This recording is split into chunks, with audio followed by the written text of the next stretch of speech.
بخاری نے واقعہ نقل کیا ہے ادب المفرد میں، ایک آدمی قبر سے نکلتا، اثر کے بعد اس کا چہرہ گدھے کی طرح ہوتا، 3 دفعہ گدھے کی آواز نکالتا، پھر قبر میں غائب ہو جاتا۔ تو جو اس حدیث کے راوی ہیں، اس واقعے کے راوی ہیں، گدھے کی کیا چکر ہے کہ یہ شخص شرابی تھا، شراب پیتا تھا، اس کی ماں روکتی، بیٹا شراب نہ پیا کر، اسے کہتا تھا کھوتے کی طرح بزنس بکواس کیا کر، کھوتے کی طرح ہینگتی رہتی ہے، گدھے کی طرح ہینگتی رہتی ہے۔ جب یہ مرا، جس دن سے مرا ہے یہ اس کے ساتھ ہو رہا ہے، قبر پھٹتی ہے، یہ نکلتا ہے اور گدھے کے چہرے کے ساتھ 3 آوازیں نکالتا پھر قبر میں داخل ہو جاتا ہے۔ تو میرے بھائیو، اکثر نوجوان بیٹھے ہو، آج بدقسمتی ہے، آج کے سکول وہ علم نہیں سکھا رہے، وہ تو پیسے کما رہے ہیں، وہ 2 + 2 4 سکھا رہے ہیں۔ کون بتاتا ہے ماں کسے کہتے ہیں؟ کون بتاتا ہے باپ کیا ہے؟ ماں باپ نہیں بتاتے تو استاد کیا بتائیں گے، اسکول کیا بتائیں گے؟ ہماری بدقسمتی ہے کہ ہماری نسل کیبل میں مبتلا ہو گئی اور وہ ڈش میں پھنس گئے اور وہ انٹرنیٹ میں پھنس گئے۔ ہائے ہائے، انہیں اپنے اقدار بھولے، انہیں اپنی تہذیب بھولی، انہیں اپنی منزل بھولی، دنیا کے چسکوں میں لگ کر گم ہو گئے۔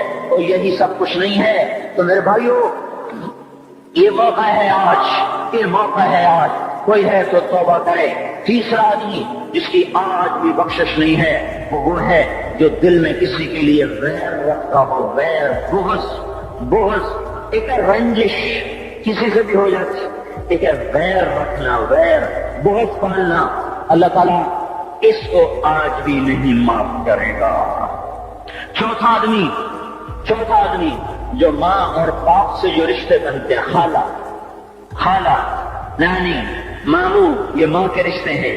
جو باپ سے رشتے بنتے ہیں، چاچا، دادا، پھوپھی، جو ان رشتے داروں سے، ان کی اولادوں سے جو بدتمیزی کرتا ہے اور برا سلوک کرتا ہے، اس کی رمضان میں بھی کوئی بخشش نہیں ہے۔ میرے بھائیو، اگر اس مجمع میں ایسے لوگ ہیں، اللہ کرے کوئی بھی نہ ہو، اگر ہیں تو آج توبہ کر کے اٹھو، آج اللہ کو منا لے، کیونکہ دربار بڑا سنگین ہے، ہولناک ہے۔ عمر جیسا آدمی جس کے اسلام لانے پر جبریل آ گئے، یا رسول اللہ آپ خوش ہو رہے؟ عمر کے اسلام پہ خوش ہو رہے؟ ہاں۔ تو جبریل بولے، یا رسول اللہ آسمان کے فرشتے بھی خوش ہو رہے ہیں، آسمان کے فرشتے بھی خوش ہو رہے ہیں۔ یہ وہ عمر ہے۔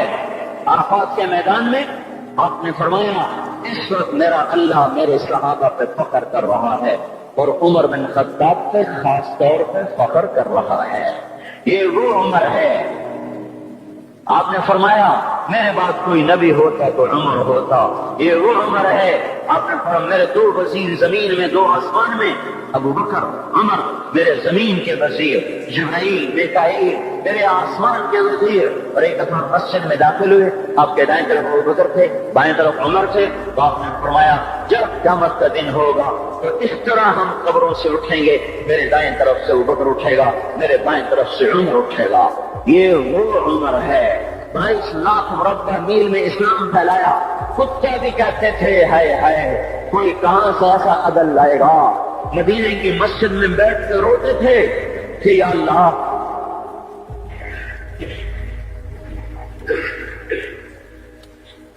فرات کے کنارے، دجلہ کے کنارے کوئی کتا بھی پیاسا مر گیا تو پکڑ کے عمر کھینچو گی۔ یہ وہ عمر ہے۔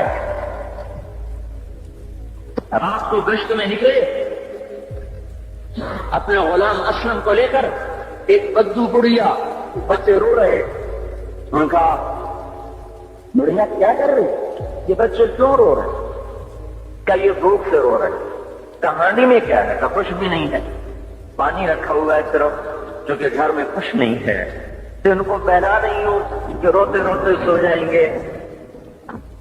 پھر اس نے کہا عمر اور میرا فیصلہ اللہ کے دربار میں ہوگا۔ تو اس عمر پر کپ کپی تاری ہو، آنسو بہ پڑے، فرمانے لگے عمر کو تیرے ہاتھ کی کیا خبر؟ تو اس نے کہا تو ہمارا خلیفہ کیوں بنا ہے؟ اگر ہمارے حال کی خبر نہیں رکھتا تو ہمارا بادشاہ کیوں بنا ہے؟ ہمارا خلیفہ کیوں بنا ہے؟ اللہ کے ہاں گریبان پکڑ گئے عمر کا، اسی وقت بھاگے، بیت المال سے کھانا نکالا، سامان نکالا، بوری میں بھرا۔ ان کے غلام نے کہا میں اٹھاؤں؟ کہ قیامت کا بوجھ بھی میرا تو ہی اٹھائے گا. اپنے کندھے پہ رکھا 22 لاکھ مربع میل کا حکمران، جس کے گھوڑے کے سامنے بڑے بڑے تھر تھرا جائیں. کندھے پہ بوری کو رکھا، بھاگے، پہنچے، پنیر نکالا، کچھ گندم نکالی، کچھ گھی نکالا، اس کو آگ پہ چڑھایا، لکڑی میں لکڑیاں لگانی اور دھواں، اور اس میں پھونکے مار رہے، لکڑیاں گیلی اور وہ جلنے نہیں، دھواں اٹھا. ان کے غلام اسلم کہتے تھے میں دیکھ رہا تھا کہ دھواں حضرت عمر کی گھنی داڑھی میں سے یوں نکل کے آنکھوں کو چڑھ رہا، ناک کو چڑھ رہا، اور وہ اس میں پھونکتے رہے یہاں تک کہ آگ جلی. پھر کھانا خود تیار کیا، پھر پلیٹ میں ڈال بچوں کو دیا. پھر ان کو بیٹھ کے دیکھنے لگے. اسلم نے کہا چلے اٹھیں؟ کہا نہیں، ان کو روتا دیکھا ہے، ان کو ایک دفعہ ہنستا دیکھ لو پھر اٹھوں گا. یہ وہ عمر ہے، یہ وہ عمر ہے. ایک بدو آیا، رات کو گشت میں نکلے، ابال اس کا خیمہ، خیمے کے باہر پریشان بیٹھا. کیا ہوا بھائی؟ کہ میری بیوی کو بچہ ہونے والا ہے، کوئی اس کی خبرگیری کرنے والا کوئی نہیں ہے، پتہ نہیں کیا ہوگا. حضرت عمر بھاگے، اپنی بیوی کو اٹھایا، اٹھو، کس کی؟ خلیفہ کی بیوی، 22 لاکھ مربع میل کے حکمران کی بیوی. ایک جنت کا کام آ گیا، جنت کی کمائی کا موقع آ گیا. بیوی کو ساتھ لیا، ایک معصوم، ایک غریب دایا، ایک غریب بدو کے گھر پہنچا دیا. اور بچہ وہ اندر گئی، اس کا کام کیا، بچہ پیدا ہوا. امیر المومنین کہ یہ کیا ہوا؟ یہ آپ ہیں؟ کہ غم نہ کر، فکر نہ کر، میں تیرا ساتھی ہوں. اور وہ بڑھیا جس کے بچوں کو کھانا کھلایا، وہ کہنے لگی کاش تیری جگہ عمر کی جگہ تو خلیفہ ہوتا، کاش عمر کی جگہ تو خلیفہ ہوتا تو وہ میرے جیسا کوئی ہوتا. کہتا میں ہی تو عمر ہوں، میں ہی. تو انہوں نے فرمایا تو کل دربار میں آ جانا، عمر کے نزدیک تو مجھے بھی دیکھ لے گی، عمر کے نزدیک مجھے بھی دیکھ لے گی. یہ وہ عمر ہے جس کے اسلام لانے پر کائنات روئی، جنات روئے، آسمان کے فرشتے روئے جس کی شہادت پر. یہ وہ عمر ہے. اور نماز پڑھاتے ہوئے کافر کے ہاتھوں خنجر لگا. نماز میں خنجر، جنت کی ایسی بشارتیں. تو آپ نے اپنے بیٹے عبداللہ بن عمر سے کہا بیٹا جاؤ حضرت اما عائشہ سے کہو کہ عمر اپنے ساتھیوں کے پڑوس پہ دفن ہونے کی اجازت چاہتا ہے، اگر وہ اجازت دے دے تو مجھے لے جانا، نہیں تو مجھے جنت البقیع میں ڈال دینا. وہ آئے، حضرت عائشہ بیٹھی رو رہی تھی. ان کا اما جان میرا باپ عمر یہاں اجازت چاہتا ہے. تو حضرت عائشہ نے کہا یہ جگہ تو میں نے اپنے لیے رکھی تھی. ابا جان مبارک ہو، اجازت مل گئی. کہا نہیں بیٹا ممکن ہے میرے شرم میں اجازت دی ہو، جب میں مر جاؤں مجھے اٹھا کے لے جانا، دروازے پہ رکھنا، اجازت ملے تو لے جانا نہیں تو واپس کر دینا. پھر جب موت کی آہٹ کو محسوس کیا تو رونے لگے. حضرت علی آئے، حضرت حسن آئے. کہا عمر کیوں رو رہے ہو؟ موت کے ڈر سے. کہا نہیں موت کے ڈر سے نہیں، موت کے بعد آنے والی گھاٹیوں کے ڈر سے. تو فرمایا نہ رو، میرے ان کانوں نے اتنی دفعہ سنا ہے کہ میں گن بھی نہیں سکتا کہ اللہ کے نبی نے کہا تھا ابو بکر اور عمر جنت کے بڑی عمر کے لوگوں کے سردار ہیں.